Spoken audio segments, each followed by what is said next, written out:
Bismillahirrahmanirrahim. Alhamdulillahi Rabbil Alameen. Wassalatu wassalamu ala nabiyyina Muhammad wa ala alihi wa ashabihi wa man tabi'a sunnati ila yawmiddin. All praise be to Allah, the Rabb of the worlds. Blessings and peace be upon our Prophet sallallahu alaihi wasallam, upon his family, his companions, and whoever follows his sunnah till the day of judgment. Ameen. Assalamu alaikum wa rahmatullahi wa barakatuh, everyone, and welcome back to another session at Hand Speeches yet again.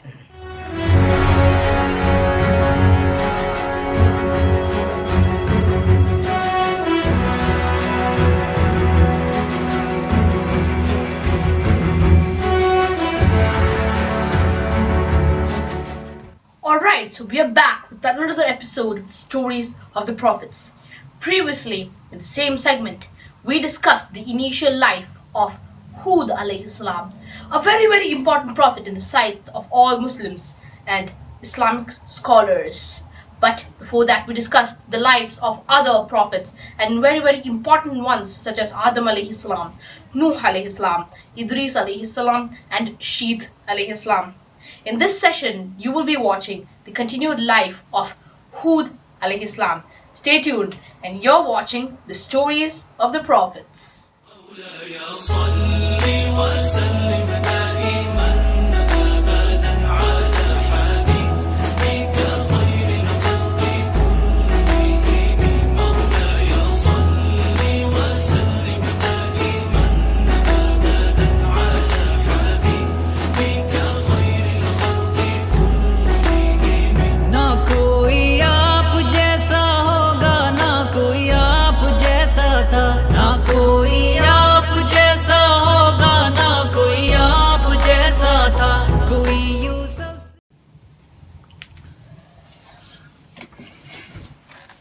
Yesterday, we stopped at the point where the people had done a lot of accusations against Hud alayhi salam, calling him mad, telling that he was affected by a mental disorder, and also claiming that he was spreading the word of Allah, the word of truth, just for the sake of name, fame, and wealth.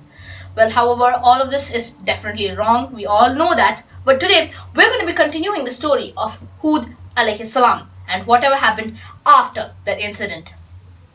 Hud alayhi salam, just like every other prophet who calls people to Allah subhanahu wa ta'ala and the true religion, said to the people, "O people, Allah has blessed you with so many benefits. He's given you gardens, He's given you buildings, He's given you wealth, He's given you strength. Why don't you turn to Him? He is the most powerful, He is our creator." Well, this was not the first time Hud alayhi salam said such a statement. He kept on trying to preach the word of Allah subhanahu wa ta'ala to the people, and by this time the people were irritated with Hud alayhi salam. Just to keep him quiet, they said, "O Hud, no matter you say anything or you don't say, it is not going to make any difference within us. If you want, you can waste your energy and keep on telling us, or don't tell. Either way, we are just going to do what we are going to do." And so Hud alayhi salam, he continued, because that is his duty. That's the prophet's duty. A prophet is sent to spread the message of Allah and to bring everyone to goodness. But just like every other prophet's people, even Hud alayhi salam's people began ignoring him and accusing him. They accused Nuh alayhi salam. This is the fourth accusation against Hud alayhi salam. They accused Hud alayhi salam of being a liar, someone who was joking just for the sake of amusement. Hud alayhi salam somehow tried to prove that this was not true, but the accusations still kept coming.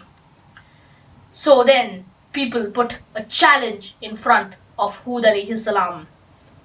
Well, before that, Hud alayhi salam told the people about Nuh alayhi salam, how the massive flood destroyed all the disbelievers, and they claimed it to be a tale.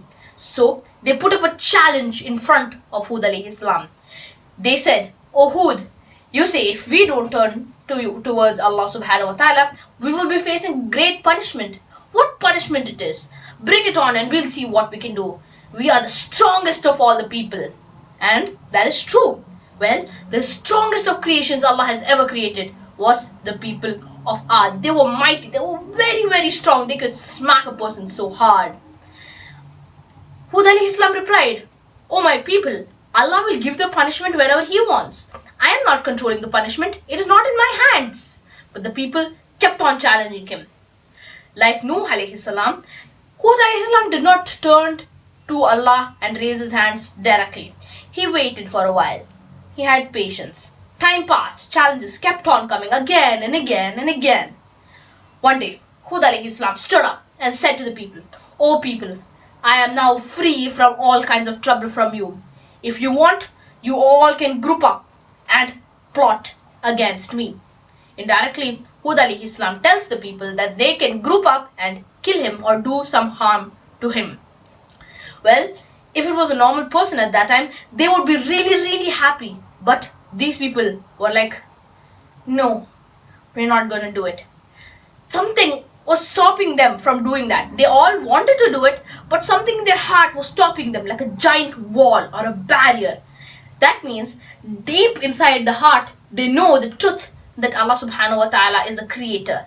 But they, just for the sake of showing, they do not want to accept on it. They want to do what their forefathers did. Actually, their forefathers were good people. However, Shaitan has deceived them and whispered wrong things into their heart. They know the truth. They know that Allah subhanahu wa ta'ala was the one who created all them. And they are all going back to Him. But for some reason, they would not accept by it. That's why it stopped. The people started thinking, oh my God, what is this actually true? Hud alayhi salam said, you can't do anything to me. Even if you come near me, Allah will shatter you. The people started thinking heavily. Oh my God, what if this man saying is true? How can we do this? And somehow they managed not to attack Hud alayhi salam. But what they did, they were feared. So they turned to their idols for help. Even though they know that Allah subhanahu wa ta'ala is going to do them, then now they have the understanding that Allah subhanahu wa ta'ala is the most powerful. Then why did they turn to the idols again? It's because of Shaitan. Shaitan is keep on doing his jobs. Commits sin, makes someone commit sin, and just laugh at Muslims and say to Allah subhanahu wa ta'ala, oh Allah subhanahu wa ta'ala, haven't I told you I will lead these people astray? That's what Shaitan always does. Shaitan made those people turn to the idols again. Now Hud alayhi salam raises his hands to Allah subhanahu wa ta'ala, and Allah subhanahu wa ta'ala sends a massive drought. 8 long years drought. All the gardens become barren lands. Nobody has enough food to eat. Nobody has enough resources.